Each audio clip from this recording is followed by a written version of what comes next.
السلام علیکم ورحمۃ اللہ وبرکاتہ۔ میرے محترم بزرگوں اور دوستوں اور میری ماؤں بہنوں، آج کا سبق حروف مرکبات میں ملے ہوئے حروفوں کی شکلیں ہیں، وہ کس کس حروفوں کی شکلیں شمار کی گئی ہیں۔ وہ چھوٹا سین ہے، بڑا سین ہے، صاد ہے، ضاد ہے، طا، ظا، عین، غین، حمزہ۔ ان حروفوں کی مرکبات میں ملی ہوئی شکلیں شمار کی جائیں گی۔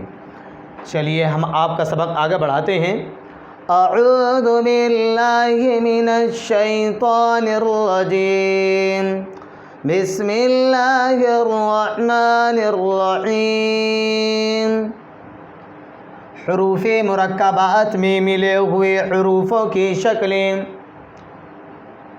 سین، شین، صاد، ضاد، طا، ظا۔ اس کو طا کو اور ظا کو جو کچھ ایسے کر دیتے ہیں، طوا نہیں ہونا چاہیے، طا، اس کو ضاد کر دیتے ہیں، ضاد الگ ہے اور ظا الگ ہے، ظا، عین، غین، حمزہ۔ ان حروفوں کو مرکبات میں شمار کیا گیا ہے۔ وہ کس طرح سے شمار کیا گیا ہے؟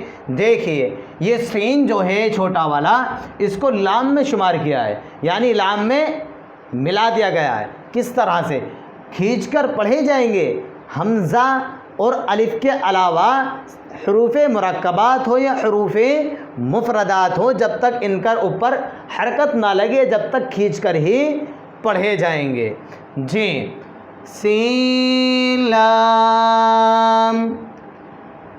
یہ شوشے جو ہیں، ان شوشوں سے پتہ چل رہا ہے کہ یہ سین ہے، اور 3 نقطوں سے پتہ چل رہا ہے کہ یہ بڑا شین ہے۔ شین، لام، صاد، با، طا، با،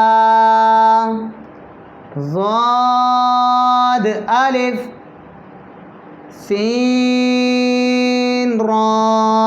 دیکھیے را کس طرح سے پر ہو رہا ہے، کیونکہ یہ ابھی مرکبات میں ہے۔ جب حرکت میں پہنچ جائے گا تو یوں کبھی پر بھی ہوگا اور کبھی باریک بھی ہوگا۔ جی، سین، را، شین، قاف۔ دیکھیے قاف جو ہے، اس کے اوپر چاہے حرکت لگ جائے یا نہ لگے، مفردات ہو یا مرکبات ہو، یہ تو ہر حال میں پر ہی کیا جائے گا۔ یہ ان حروفوں میں سے ہے جو حروف مستعلیہ پر ہونے والے حروف آپ کو میں نے بتلائے تھے۔ جی، ضاد، یا، ظا، الف، عین، زا، غین، را۔ دیکھیے یہ را جو ہے، را کے اوپر ادھر جو پیچھے نقطہ لگا دیا گیا، نقطہ لگنے کی وجہ سے اس کو زا پڑھا جائے گا۔ اور اسی طرح سے عین، ادھر جو ہے عین کے اوپر نقطہ نہیں ہے، نقطہ ہوتا تو غین ہو جاتا، اس لیے اگلے والے حرف پر جو ہے عین پر نقطہ لگا دیا گیا ہے اور را کے اوپر سے نقطہ ہٹا دیا گیا ہے۔ اس لیے را نقطہ ہٹانے سے زا نقطہ ہٹانے سے را ہو گئی اور عین نقطہ لگانے سے غین ہو گیا، کیونکہ کچھ حروف ایسے ہیں جو نقطے سے بھی پہچانے جاتے ہیں۔ جی، صاد، عین، ضاد، غین۔ اس میں دیکھیے 3 حرف شمار کیے گئے ہیں، با بھی شمار کیا گیا ہے، عین بھی شمار کیا گیا ہے اور دال بھی شمار کیا گیا ہے۔ یعنی 3 حرف شمار کرنے کے بعد میں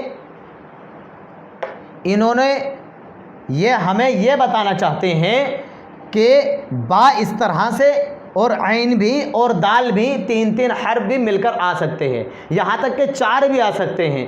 اس لیے ہمیں جو ہے کیا بولتے ہیں، الرٹ رہنا چاہیے، کہ پہچان رہنی چاہیے کہ کون سا حرف کس طرح سے لکھا ہوا ہوتا ہے، اور کون سے حرف کے اوپر نقطہ ہوتا ہے اور کون سے حرف کے اوپر نقطہ یا نقطے نہیں ہوتے۔ جی دیکھیے، با عین دال، تا غین دال۔ دیکھیے یہ سبق آپ کا جو مکمل ہو گیا۔ اب آتی ہے ان کی شکلوں کی بات، یعنی یہ وہ شکلیں ہیں جو قرآن شریف کے اندر کہیں بھی شمار کی جاتی ہیں۔ دیکھنے میں تو ہمیں ایسے محسوس ہوتی ہیں جیسے کہ یا ہے، یہ بھی ایسے محسوس ہوتا ہے جیسے کہ واو ہے، یہ بھی ایسے محسوس ہوتا ہے جیسے کہ الف ہے، لیکن ایسا ہرگز نہیں۔ کیوں؟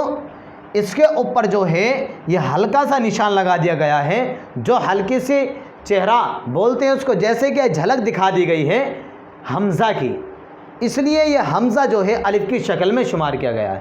تو یہ حمزہ الف کی شکل میں شمار کیا گیا ہے، یہ حمزہ واو کی شکل میں شمار کیا گیا ہے، اور یہ حمزہ یا کی شکل میں شمار کیا گیا ہے۔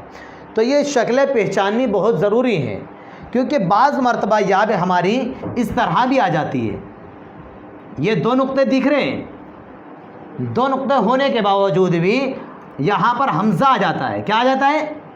یا پڑھی نہیں جاتی۔ کیوں؟ حمزہ جو آیا ہے وہ یا کی شکل میں آیا ہے، اس لیے یا کی کوئی ویلیو اس وقت نہیں ہے، اس لیے حمزہ کو شمار کیا جائے گا وہاں، چاہے حرکت میں ملایا جائے چاہے کسی اور چیز میں ملایا جائے، مد صلہ ہو، حرکت ہو، یا پھر مفردات میں ہو، جیسے کہ مرکبات میں ہو، یا مفردات کہہ رہا ہوں، مرکبات میں ہو، جس طرح سے یا ہیں۔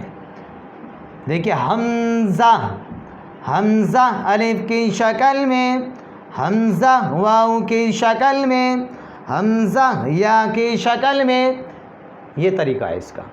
میں امید کرتا ہوں آپ سبھی سمجھ گئے ہوں گے صحیح طریقے سے، اور سبھی بھائیوں سے گزارش ہے کہ چینل کو سبسکرائب کریں اور بیل آئیکن بھی دبا دیں۔ السلام علیکم۔